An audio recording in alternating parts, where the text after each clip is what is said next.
এই সোনালী যুগ সৃষ্টি হয়েছিল কারণ কোরআনের শাসন প্রতিষ্ঠা হয়েছিল।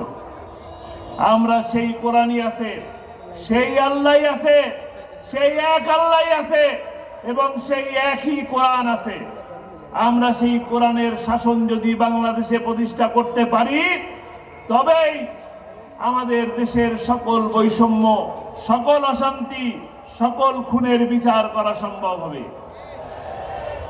কাজেই আমরা সেই আল্লামা সাঈদী, আজকে এই লাখো জনতার সামনে আমার আহ্বান থাকবে, শহীদ আল্লামা দেলোয়ার হোসাইন সাঈদীর যে স্বপ্ন, তিনি যে পথে হেঁটে গেছেন, তার সেই পথকে আঁকড়ে ধরে তার সেই স্বপ্নকে বাস্তবায়ন করার অঙ্গীকার নিয়ে আসতে এখান থেকে বিদায় নেব।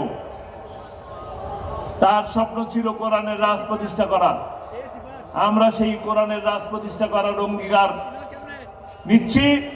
আগামীতে কোরআনের রাজ প্রতিষ্ঠা হওয়া পর্যন্ত প্রয়োজনে আবারও রাজপথে মিছিল হবে, বুলেট আসবে, বুলেটের গুলি বুকে নেব, রক্ত দেব, জীবন দেব, তারপরেও কোরআনের শাসন প্রতিষ্ঠা করে ছাড়বে ইনশাআল্লাহ।